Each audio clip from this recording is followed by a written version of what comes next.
નમસ્કાર વિદ્યાર્થી મિત્રો, અત્યારે આપણે ફંક્શન્સ વિશે ચર્ચા કરી રહ્યા છે. અગાઉ આપણે કુલ 22 ફંક્શન વિશે જોયું.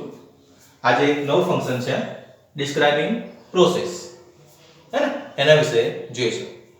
પ્રોસેસ એટલે પ્રક્રિયા, રાઈટ? ઓકે, તો પ્રક્રિયા દર્શાવવા માટે એટલે કોઈ ક્રિયા થાય છે પણ ક્રિયા નથી, પ્રક્રિયા કેવી છે.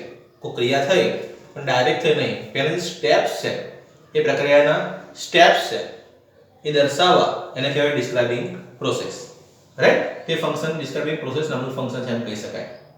હે ને, ફરી એકવાર ચા બનાવવી, તો ચા કઈ રીતે બનાવવી, કોફી કઈ રીતે બનાવવી. કોઈ ક્રિયા કરો તો ક્રિયા ડાયરેક્ટ નહીં કરતા, શું એના સ્ટેપ્સ હોય, બરાબર? એના માટે ડિસ્ક્રાઇબિંગ પ્રોસેસ નામનું ફંક્શન વપરાય છે. તો ફરી એકવાર એક્ઝામ્પલ લીધું છે આપણે ચા બનાવવા માટે. તો take some water in a pan, વાસણમાં થોડું પાણી લો. Add sugar, tea and milk, તેમાં ચા, દૂધ અને મોરસ એડ કરો. બોઇલ ઇટ, તેને શું કરો, ઉકાળો, રાઈટ? તો થોડુંક એડ પણ વધારે પણ કરી શકશો આમાં. કઈ પ્રકારની પ્રોસેસ થઈ કોઈ વસ્તુ બનાવવાની, હે ને, તેને કહેવાય ડિસ્ક્રાઇબિંગ પ્રોસેસ. બરાબર છે? તમારે પાણી પીવું છે તો શું કરશો? પહેલા તો open a cap of a bottle, બોટલનું શું કરો, ઢાંકણું ખોલો. એન્ડ ડ્રિંક વોટર, પાણી પીવો. અહીં કઈ ક્રિયા થઈ છે? પાણી પીવાની ક્રિયા થઈ છે. પણ પાણી પીવાની ક્રિયા ડાયરેક્ટ આપણે કરતા નથી, એની એક પ્રોસેસ છે કે બોટલનું ઢાંકણું ખોલો, હે ને, અને પાણી પીવો, બરાબર?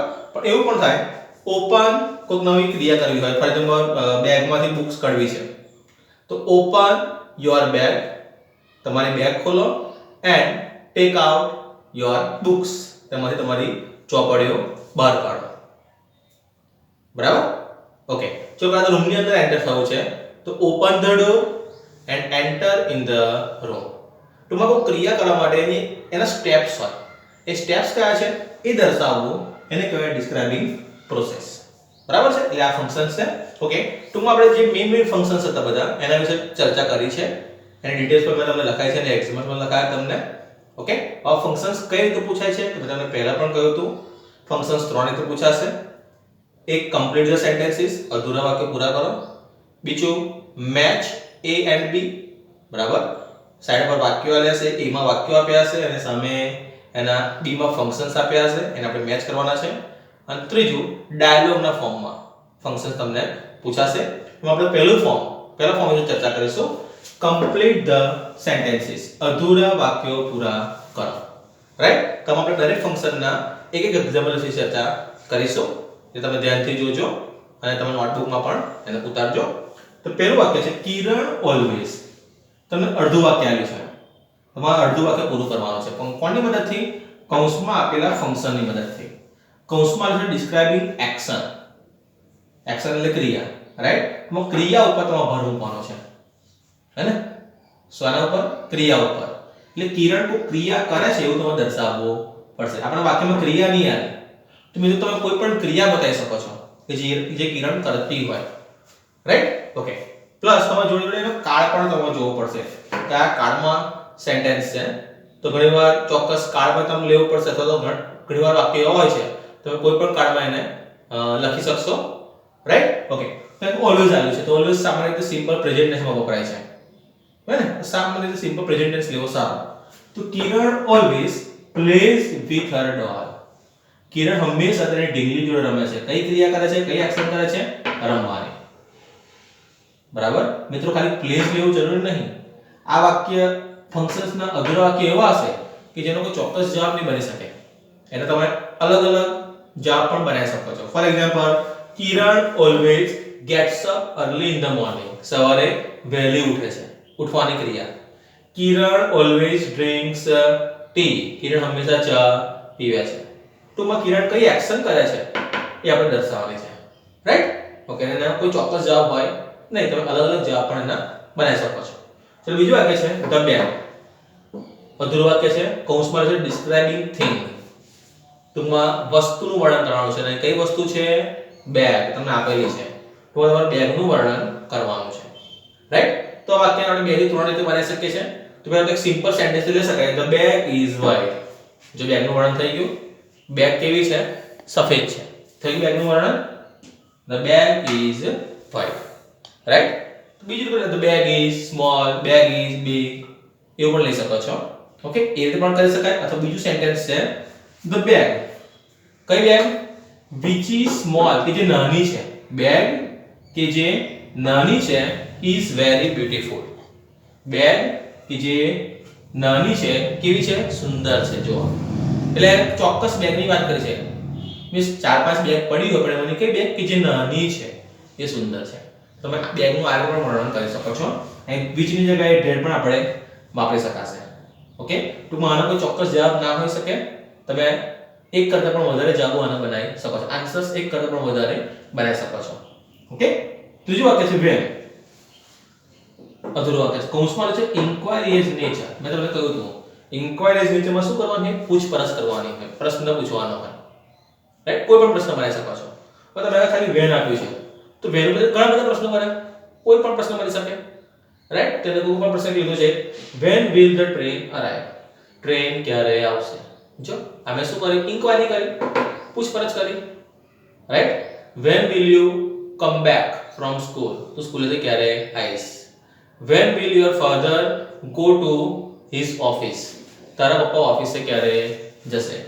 when will we celebrate your birthday. અથવા તો when will we celebrate my birthday. આપણે મારી બર્થડે ક્યારે ઉજવીશું. હે ને?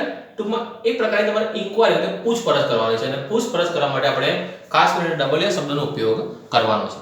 રાઈટ, ટૂંકમાં મેં તમને ફરી કહું છું કે ફંક્શન્સમાં કમ્પ્લીટેડ સેન્ટેન્સીસના કોઈ ચોક્કસ એક જવાબ બની શકતો નથી. તમે એકથી પણ વધારેના જવાબો બનાવી શકો છો. હવે પછીના વાક્ય જોઈશું. ઓકે, હવે બીજા વાક્ય જોઈએ આપણે. એમાં આગળ ચોથું વાક્ય છે though he is small. Right, કૌંસમાં છે ઇન્ડિકેટિંગ કોન્ટ્રાસ્ટ. કોન્ટ્રાસ્ટ એટલે વિરોધાભાસ. મેં તમને કહ્યું હતું વિરોધાભાસ એટલે શું? કે આપણે વિચારીએ અલગ અને થતું હોય અલગ. સામાન્ય આપણે વિચારણા એવું કે આવી ક્રિયા થશે, પહેલાથી વિરુદ્ધ ક્રિયા થાય એને કહેવાય ઇન્ડિકેટિંગ કોન્ટ્રાસ્ટ. કોન્ટ્રાસ્ટ એટલે વિરોધાભાસ. Right, okay. તો વાક્ય છે though he is small. though એટલે છતાં પણ. he is small, તે નાનો છે છતાં પણ. ચલો હવે જનરલી આપણે શું કહીએ? નાનો વ્યક્તિ જે ક્રિયા ના કરી શકે એ સામાન્ય થિંકિંગ છે. એનાથી વિરુદ્ધ એવો એ ક્રિયા કરી શકે છે. હે ને? આપણે એ દર્શાવવાનું છે. તો સામાન્ય આપણે શું કહીએ? નાનો વ્યક્તિ ઊંચું કૂદી શકે નહીં. આપણા મનમાં સામાન્ય થિંકિંગ આવું હોય કે નાનો વ્યક્તિ ઊંચું કૂદી શકે નહીં. આપણે શું બતાવ્યું છે? એનો વિરોધાભાસ એટલે કે એનાથી વિરુદ્ધ તે ઊંચું કૂદી શકે છે. તો though he is small, તે નાનો છે છતાં પણ comma he can jump high, તે ઊંચું કૂદી શકે છે.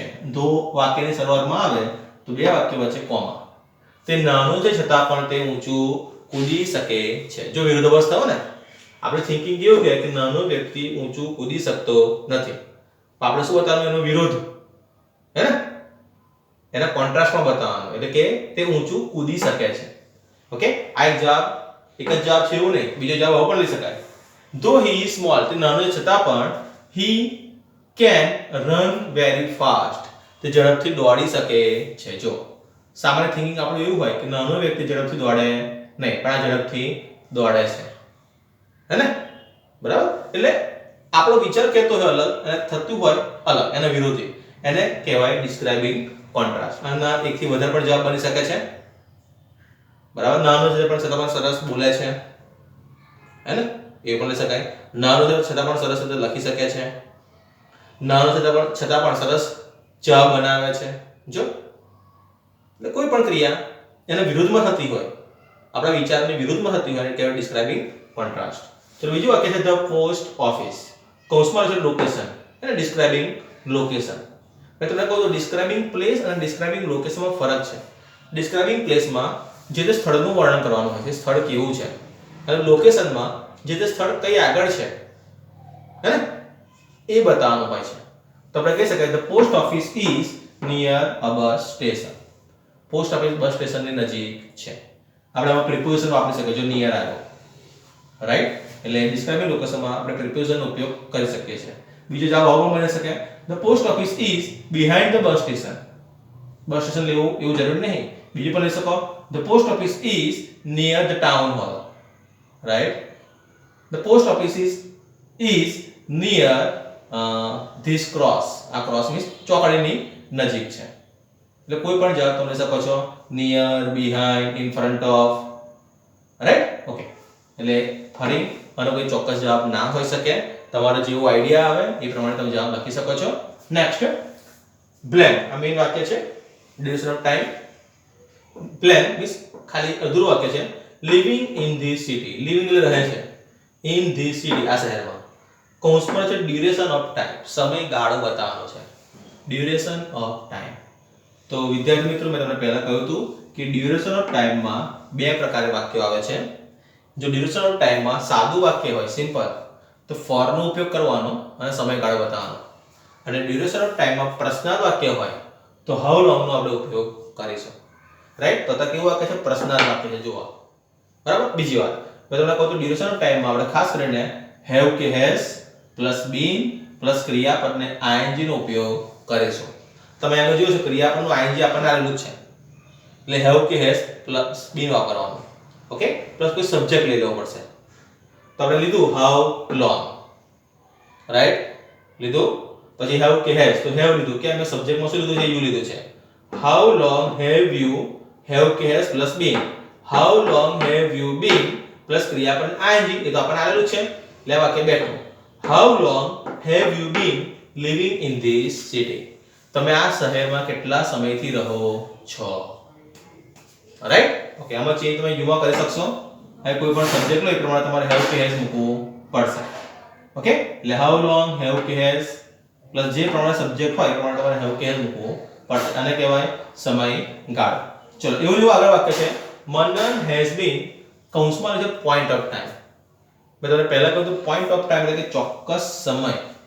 આમાં ઉપર તો સમયગાળો, એમાં ચોક્કસ સમય ના હોય, પણ પોઈન્ટ ઓફ ટાઈમમાં શું હશે? ચોક્કસ સમય. કોઈ ક્રિયા ચોક્કસ સમય થાય છે એના માટે. અને આમાં પણ આપણે ખાસ કરીને હેવ કે હેઝ પ્લસ બીન પ્લસ ક્રિયાપદને આઈએનજી વાપરીશું. તો આપણે આલે છે મનન હેઝ બીન, એટલે હેવ કે હેઝ પ્લસ બીન આપ્યું છે. તો આપણે મનન કોઈ ક્રિયા કરે છે એવું બતાવો. મનન કોઈ ક્રિયા કરે છે એવું આપણે બતાવો. ચલો, મનન ડાન્સ કરે છે, તો હેવ કે હેઝ પ્લસ બીન પ્લસ ક્રિયાપદને ING. Manan has been dancing, Manan dance કરી રહ્યો છે. ઓકે, આ પોઈન્ટ ઓફ ટાઈમમાં સિમ્પલ સેન્ટેન્સ માટે સિન્સ વાપરીશું. Since 5 pm.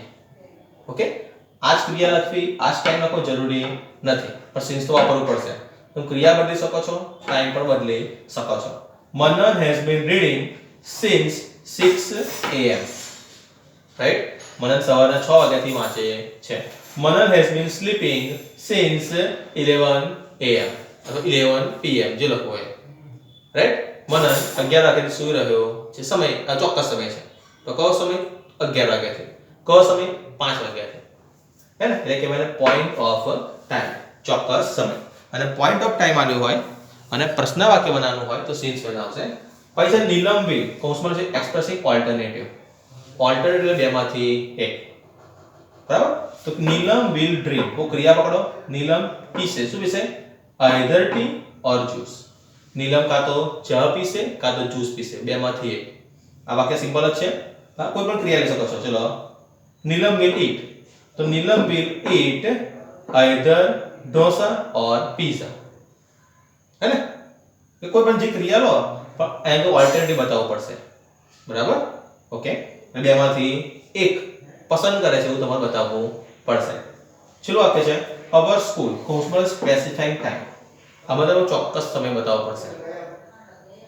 તો કહી શકાય our school will begin at 10 o'clock, જો અમારી સ્કૂલ 10 વાગે શરૂ થશે. આવ્યો ચોક્કસ સમય, રાઈટ? એ ટાઈમ તમે બદલી શકો છો, પણ એ શું બતાવો? ચોક્કસ સમય. આમાં સિન્સ કે ફોર એવું શબ્દ વાપરવાની જરૂર નથી. આમાં તમે સિમ્પલ સેન્ટેન્સ બનાવી શકશો સ્પેસિફાઇંગ ટાઈમમાં, બરાબર? કે અવર સ્કૂલ વિલ બિગિન કોઈ ચોક્કસ time, our school will start કોઈ ચોક્કસ ટાઈમ.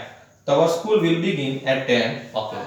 હા, અમારી સ્કૂલ 10 વાગે શરૂ થશે, એવું તમે કહી શકો છો.